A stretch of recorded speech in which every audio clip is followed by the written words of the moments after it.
the ending. And I don't think I've ever seen a cultural product fall out of relevancy in popular culture so fast. So, I'll start off with you, Discourse. How would you describe Game of Thrones? And we should probably warn people there may be spoilers, but how would you cite it as a story, as a setting? What would you say were the themes that people really enjoyed about it? Sure. I'll try to minimize spoilers. So just like generally speaking, although I do want to just touch on the point, like with Game of Thrones falling out of culture so quickly, it was literally like in a blink of an eye, suddenly no one cared anymore after the final season of Game of Thrones. It was that bad. Like, because I live in Northern Ireland, which is an area that has pretty much gained a lot of cultural cachet during the Game of Thrones era, because a lot of the scenes were being filmed here. Like, we were the setting for the North and for the Riverlands, and so we actually had the Northern Ireland local city councils, Belfast City Council and stuff, had put a lot of money into building up the sort of tourist capacity of Northern Ireland in anticipation for Game of Thrones fever. And it existed for like a couple of years. But these days, gone. It's all gone. There's you can see all the old projects for Game of Thrones, all sitting around, and nobody cares anymore. It's wild. But maybe House of the Dragon can reignite it. Maybe it can bring it back. In terms of the setting, I suppose, and the core themes of Game of Thrones, I would say, is that it's a very kind of high medieval setting where you've got all these different great houses, not necessarily in open conflict with one another, at least at first, but engaged in politics that are very adversarial, I would say. As the series goes on, it grows more and more adversarial as the context sort of changes from one of, relative peace to instability. And I think that as a setting, it's kind of I think it's been often described as very much the opposite of Lord of the Rings. And that Lord of the Rings is a sort of epic fantasy that is very high fantasy and is, the free peoples of Middle Earth join together to fight this external bad guy, and off you pop.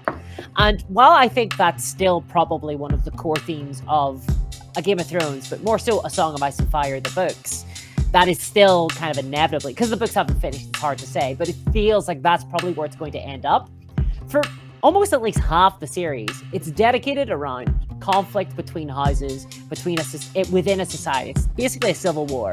You have the War of the Five Kings, which is just all these different individuals claiming to be the king of the Seven Kingdoms and fighting one another. And I think that says a lot about organization. It says a lot. It actually does make statements about political structures and where we believe the power and legitimacy sit. I think those are very interesting themes. It's also a very dark setting in comparison to Lord of the Rings or traditional fantasy, in that I think sometimes actually George R.R. Martin goes a little bit too dark, unrealistically dark. For example, I think 50% of the women who ever give birth in the world of Ice and Fire die in childbirth, which is not accurate to reality. But so there's I think it sometimes goes a little bit too dark. But as a setting, yeah, it's very dark fantasy. There is magic, but it's rare. It's not believed for the longest time, and it actually evolves into the setting as the show goes on.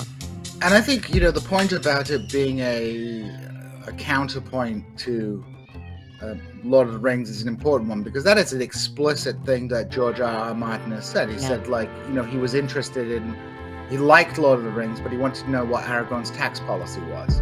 And so it does feel like a much more serious, inverted, grounded fantasy setting, even though there are dragons. Yeah, he says that. So he says that he kind of was interested in Aragorn's tax policy, but I don't think he was actually interested in the nitty-gritty details of Aragorn's tax policy. For example, in Game of Thrones, they never go into what the actual laws are in the Seven Kingdoms, or how judgments are passed, or whether or not there's a court system.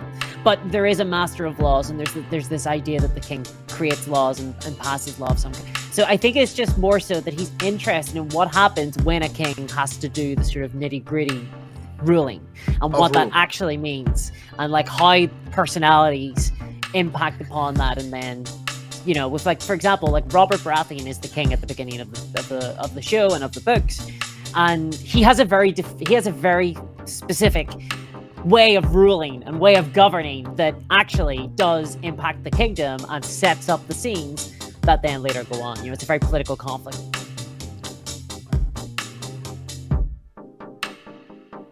Thank you for watching. Please don't forget to hit like and subscribe on your way out. You can catch the live stream of This Is Revolution every Tuesday through Thursday at 6 p.m. Pacific Time and Saturday, 9 a.m. Pacific Time. This is Revolution.